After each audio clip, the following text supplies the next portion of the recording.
here we've got the Mont Rocher Cabernet Franc, and this is from the Pays d'Oc again in France. But it's actually from the Limoux region. That's right, yeah. So on the label it's Pays d'Oc, which is a much bigger, broader region than IGP, but we know, even though that's on the label, what specific region it's been grown in, and that's Limoux.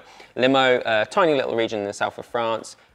I'm going to say famous, but not really, but it's sort of well known for Blanquette de Limoux, which is essentially its own version of champagne. So champagne is just sparkling wine that's a blend of Chardonnay, Pinot Noir and Pinot Meunier.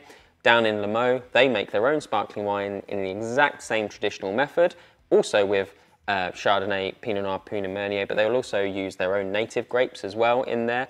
And they can't call it champagne because it's not from the Champagne region, they call it Blanquette de Limoux. Fantastic value for money fizz. I mean, we occasionally have it in store, don't we? Maybe around Christmas. But if you see it anywhere and you enjoy champagne and you don't want to overpay, definitely worth going to Limoux. Or you want better value for the 15 to 20 quid you might spend. Absolutely. Go for a Blanquette de Limoux, like for sure. But we're not talking about fizz, we're talking about red, and this is Cabernet Franc. Cabernet Franc, it's a grape that you probably have heard of, but you don't see it around a lot. You certainly don't see it on its own very much. It's a Bordeaux grape variety. It's kind of like the third and sort of unsung child of Bordeaux. So all Bordeaux is a blend of Merlot and Cabernet Sauvignon. Always a blend. You don't get it to be, you know, 100% Cabernet or 100% Merlot. It's always a blend of those two. Depending on what side of the river you're on, it'll be more Cabernet Sauvignon or more Merlot. But there is a third child, and it appears in lots of Bordeaux. It's not like they don't use it. It's in loads of them, but usually as a small percentage and usually not talked about, and that is Cabernet Franc. It's very, very similar. It's a cousin of Cabernet Sauvignon. It's a cousin of Merlot. It's got those rich, red, plummy flavours that we enjoy.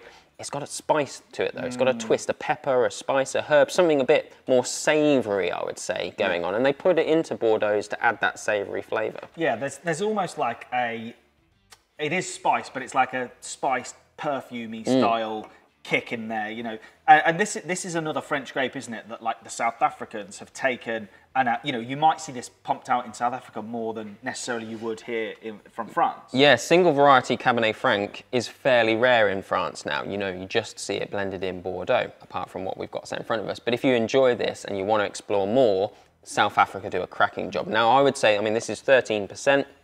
It's a nice medium to full-bodied Cabernet Franc, and I really enjoy it. But if you want monster Cabernet Franc, South Africans do it really, really well. The Californians have started a bit as well. Yes, they have. Yeah, I've not tried a huge amount. That would be really interesting to try. They tend to go on the sweeter side, the more jammy, so that would be really nice to mix the jammy with the spicy and savoury. So you said, you know, we've got that kind of fruity, floral plumminess going on, bit of spice.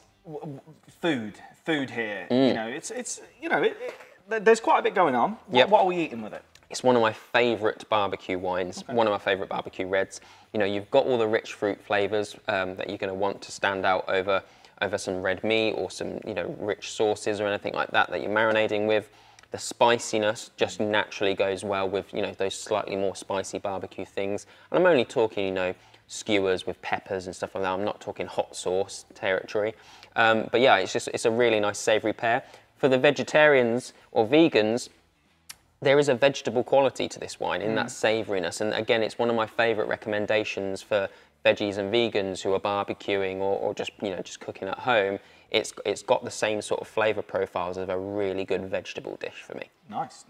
And, you know, again, it's got a bit of a summer feeling to it. You know, just before we started filming this, you said you'd be tempted to chill this.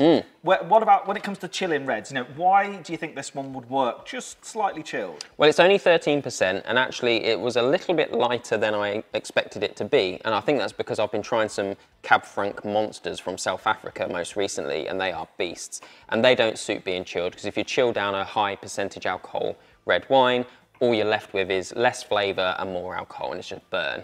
With this at 13%, the fruit flavour's nice and strong. I think if you chilled this down a couple of notches, you could really enjoy it out in the sun. But it'd be more refreshing rather than it would be flavour, but it would also have that refreshment factor as well. Right, let's bang it in the fridge and give it a go. Cheers. Cheers.